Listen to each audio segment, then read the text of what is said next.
सदाप्रभुଙ୍କ महानामକୁ धन्यवाद दबा कारण तांकरी दया तांकर अनुग्रह हेतु आम मैंने अब एक दिवस देखापी सुजोग पाइलु। प्रभु आम मान को बहुत प्रेम करती तेणु सर्वदा तांक दृष्टि आम उपर थाए एवं से आम मानकर आत्मिक जीवन को वृद्धि करने निमंते सुंदर सुंदर वाक्य द्वारा आम मान को परितृप्त करती। प्रतिदिन आम मान को सुजोग दौरान अमृत मान कार्यक्रम द्वारा चरण तले बसापी तेणु प्रभु महानाम को धन्यवाद दबा। आसंतु प्रार्थना करिबा।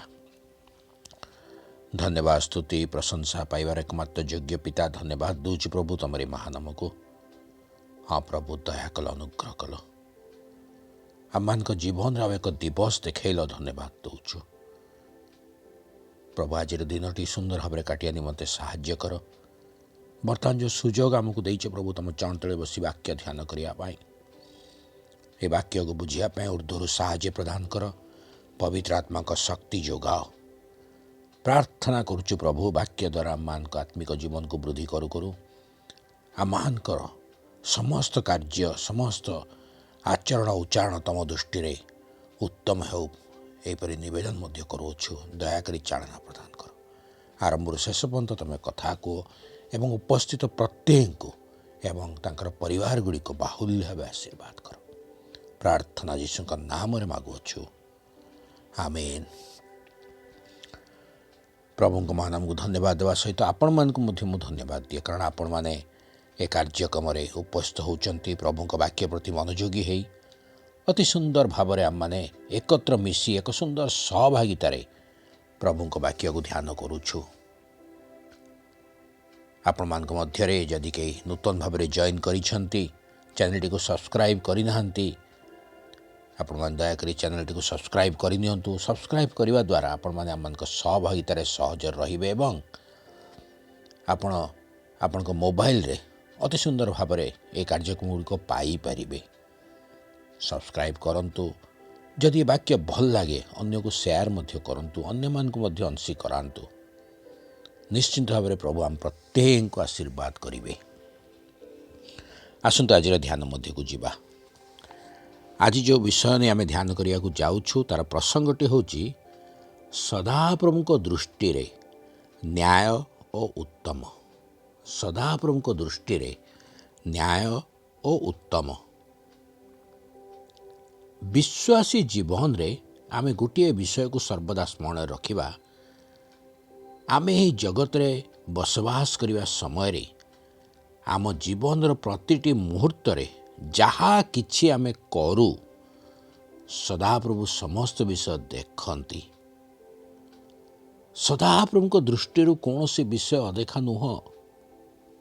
कौन सी विषय लुचि रही पारिबो नाही। आमर कर्म को सदाप्रभु तौलंती एवं ताहा अनुଯାयी से आमको पुरस्कार मध्य दियंती। वाक्यर गोटे अंश पाठ करिबा। द्वितीय विवरण 6 पर्व तार 18 पद एवं 19 पद। द्वितीय विवरण 6 पर्व तार 18 पद एवं 19 पद लिखा जाए। पुणी सदाप्रभु को दृष्टि रे जहाँ न्याय और उत्तम तुम्बे ताहा करिबो तहिरे तुमर मंगल हेब।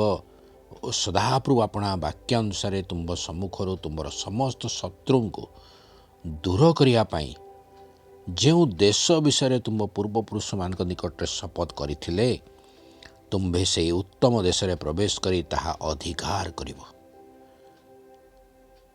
प्रभु पठित वाक्य को आशीर्वाद करंतु बुझिया पाई शक्ति प्रदान करंतु। एई पठित अंशरु आज आमे किछि विशेष विषय प्रति ध्यान देबा जहाँ आमान को निमते अति जरूरी विषय अटे। प्रथम विषयटी होची सदाप्रभु को दृष्टि रे जहाँ न्याय उत्तम तुम्बे ताहा करिबो तहिरे तुमर मंगल हेबो। इस्राएल माने यात्रा करुछंती। परमेश्वर सेमान को जो प्रतिज्ञात देश देवे बोली कहिथिले सेही देश रे प्रवेश करिवा निमते सेमान यात्रा करुछंती। पथ मध्य सेमान को निमंते परमेश्वर को एक आज्ञा उपस्थित है। जदि तुम्भ निमंते समस्त विषय मंगल हेउ बोली चिंता करुछ बा तुम्भे ନିଜର ମଙ୍ଗଳ ଚାହୁଁଛ, ତେବେ ତୁମମାନଙ୍କୁ ଏହି ଦୁଇଟି ବିଷୟ କରିବାକୁ ହେବ। ଦୁଇଟି ବିଷୟ କ'ଣ? ନା ସଦାପ୍ରଭୁଙ୍କ ଦୃଷ୍ଟିରେ ଯାହା ନ୍ୟାୟ ଏବଂ ଯାହା ଉତ୍ତମ ତାହା କର। ଆମମାନଙ୍କ ନିମନ୍ତେ ମଧ୍ୟ ସଦାପ୍ରଭୁ ଏହି ସମାନ ବିଷୟ କହିବାକୁ ଚାହାନ୍ତି।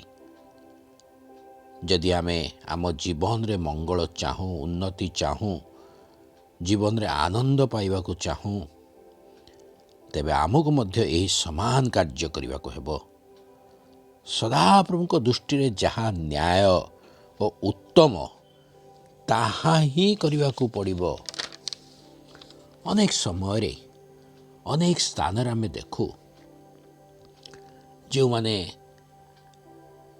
କୌଣସି ସ୍ଥାନରେ ଚାକିରି କରନ୍ତି, ସରକାରୀ ସ୍ତରରେ ହେଉ ବେସରକାରୀ ସ୍ତରରେ ହେଉ, ଯେଉଁମାନେ ସେଠାରେ କାର୍ଯ୍ୟ କରନ୍ତି ଏମ୍ପ୍ଲୟ ଭାବରେ, ସେମାନେ ନିଜର ବସ୍ ବା ନିଜର ଅଫିସର ଥିବା ସମୟରେ ଅତି ସୁନ୍ଦର ବିଶ୍ୱସ୍ତ ଦାସ ପରି କାର୍ଯ୍ୟ କରିଥାନ୍ତି। ସେତେବେଳେ ସେମାନଙ୍କର ବ୍ୟବହାର ମଧ୍ୟ ଭିନ୍ନ ଥାଏ। କିନ୍ତୁ ନିଜର ବସ୍ ବା ଅଫିସର ଚାଲିଯିବା ପରେ ସେମାନେ କାର୍ଯ୍ୟରେ ଅବହେଳା କରିଥାନ୍ତି, ଅନ୍ୟମାନଙ୍କ ସହିତ ବହୁତ ଖରାପ ବ୍ୟବହାର କରିଥାନ୍ତି, କାର୍ଯ୍ୟସ୍ଥଳରେ ବସି ସମୟ ନଷ୍ଟ କରିଥାନ୍ତି, କୌଣସି କାର୍ଯ୍ୟ ଠିକରେ କରନ୍ତି ନାହିଁ। ସେମାନେ ଭାବନ୍ତି ଆମକୁ ଦେଖିବା ପାଇଁ କେହି ନାହିଁ। କ'ଣ ଆମମାନଙ୍କର ଆତ୍ମିକ ଜୀବନ ଏହିପରି ଅଟେ? ଆମେ ମଣ୍ଡଳୀରେ ଥିବା ସମୟରେ, ପ୍ରାର୍ଥନା ସଭାରେ ଥିବା ସମୟରେ, ବିଶ୍ୱାସୀ ଭାଇ ଭଉଣୀଙ୍କ ଗହଣରେ ଥିବା ସମୟରେ ଆମେ ଧାର୍ମିକ ବ୍ୟକ୍ତି ଭାବରେ ଅତି ନମ୍ରତାର ବ୍ୟବହାର କରିଥାଉ। ଆମେ ସର୍ବଦା ଦେଖାଇବାକୁ ଚାହୁଁ ଆମେ ଧାର୍ମିକ। କିନ୍ତୁ ଆମର ପର୍ସନାଲ ଲାଇଫ୍, ଯେତେବେଳେ ଆମେ ଏକଲା ଥାଉ କିମ୍ବା ନିଜ ପରିବାର ସହିତ ଥାଉ, ଆମ ଜୀବନ କିପରି ଥାଏ? କ'ଣ ଆମର ସମସ୍ତ କାର୍ଯ୍ୟ ସଦାପ୍ରଭୁଙ୍କ ଦୃଷ୍ଟିରେ ନ୍ୟାୟ ଓ ଉତ୍ତମ ହୋଇଥାଏ?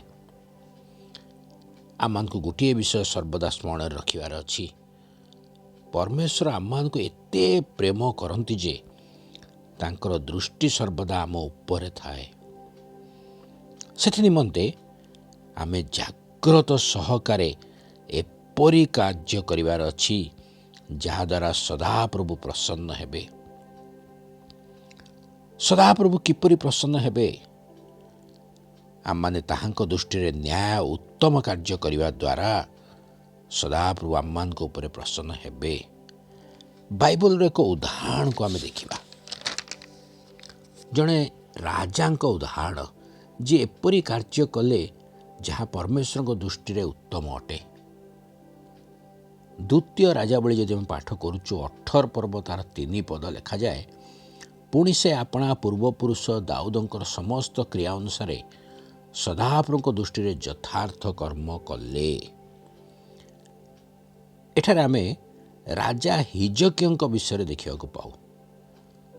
ରାଜା ହିଜକିୟ ଦାଉଦଙ୍କ ପରି କାର୍ଯ୍ୟ କଲେ। ସେ ଏପରି କାର୍ଯ୍ୟ କଲେ ଯାହା ପରମେଶ୍ୱରଙ୍କ ଦୃଷ୍ଟିରେ ଉତ୍ତମ ଓ ଯଥାର୍ଥ ଅଟେ।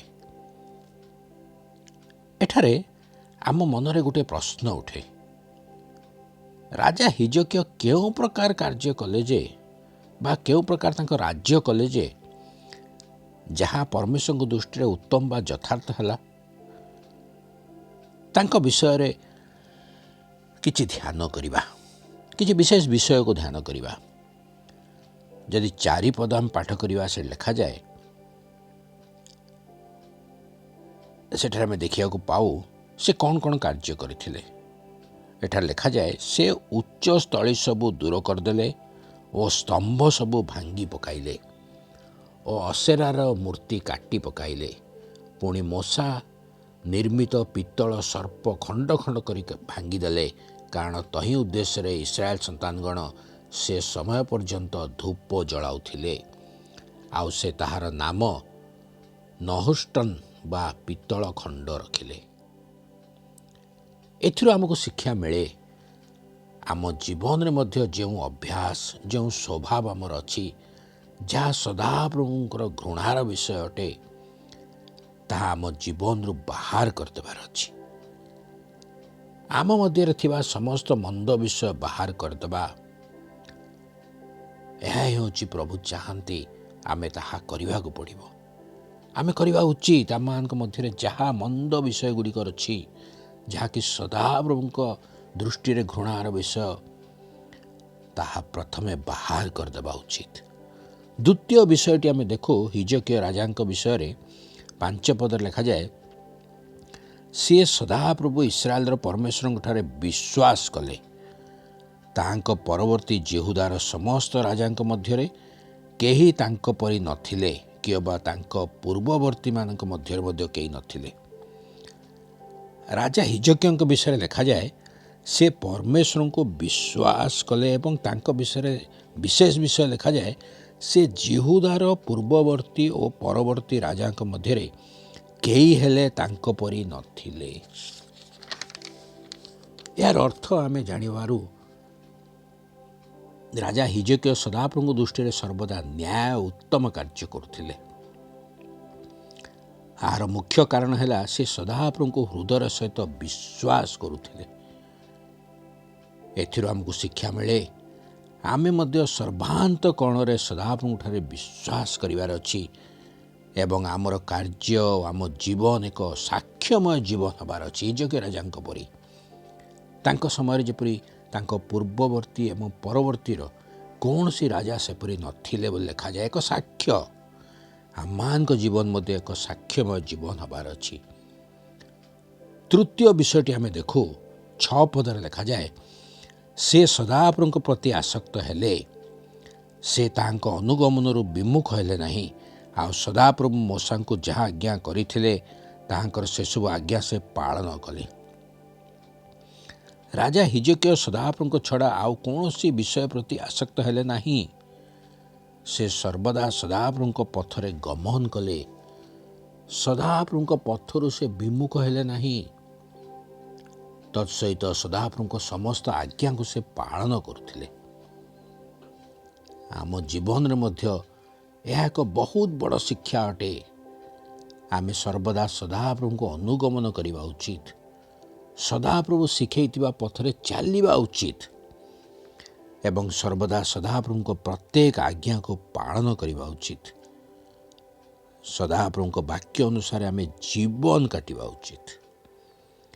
जेतले आमे राजा हिजकिया विषय पाठ करूँ जे से सदाप्रभु दृष्टि रे न्याय उत्तम कर्म कले, यार अर्थ राजा हिजकिया निज जीवन को पवित्र रखिले, सदाप्रभु को विश्वास करुथिले, सदाप्रभु को आज्ञा अनुसार जीवन काटुथिले एवं सदाप्रभु को पथरे गमन करुथिले। तांकर जीवन एक साक्ष्यमय जीवन थिला। जेतबेले राजा हिजकिया सदाप्रभु दृष्टि रे न्याय उत्तम कार्य कले, प्रतिफल स्वरूप आमे देखू सदाप्रभु कौन कले। आमे 7 पद ध्यान कले जानी परिबा। 7 पद लिखा जाए, सदाप्रभु तांकर सहवर्ती हेले, से जे कौन से आड़े गले से आड़े कुशल प्राप्त हेले। परमेश्वर सर्वदा तांक सहित रहिले एवं तांकर समस्त कार्य को सफल कले। से आशीर्वाद प्राप्त हेले। जेतले आमे सदाप्रभु दृष्टि रे उत्तम कार्य करू, आम जीवन आशीर्वाद प्राप्त हुए, कुशल प्राप्त हुए। शैतान समस्त कार्य आम जीवन रे सफल हुए नहीं। जेपरी राजा हिजकिया असुर राजा ठारू मुक्त होइथिले, सेहीपरि आमे शैतान समस्त जालरू मुक्त होइथाउ। आज आमे निर्णय नबा, आज आमे जो कार्य करिबा प्रथमे चिंता करिबा से कार्य सदाप्रभु दृष्टि रे न्याय और उत्तम अटे कि नहीं। सदाप्रभु दृष्टि रे जहाँ उत्तम से कार्य आमे करिबा, सदाप्रभु दृष्टि रे जहाँ मंद सेथुर आमे विमुख हवा। दिनर आरंभ रे ही निजको प्रभु ठारे समर्पण करदबा, प्रभु को मागिबा, प्रभु आमको शैतान समस्त मंद अभिप्राय रक्षा करिवे। आम जीवन आशीर्वाद जीवन हो जीव। आज आमे सदाप्रभु दृष्टि रे न्याय उत्तम कार्य करिबा। प्रभु अल्प चिंतार आम को आशीर्वाद करंतु। आसतु प्रार्थना करवा। मंगलमय पिता धन्यवाद दौचु सुंदर वाक्य पाई। हाँ प्रभु हिजकियों जीवन दे तुम सुंदर वाक्य आम को जो जनईचे प्रभु उदाहरण स्वरूप प्रकृत प्रभु तम दृष्टि न्याय उत्तम कार्य करने द्वारा जे तुम आमको पुरस्कार दे था। हाँ प्रभु आम मान को सेपरी चालना प्रदान कर जपरी आम सदा सर्वदा तमर दृष्टि न्याय उत्तम कार्य करी तुमको आनंद दे पारिबो। आरंभ शेष पर्यंत तुम कथा हेतु धन्यवाद दई प्रार्थना जीशु नाम रे मागुछु। आमेन।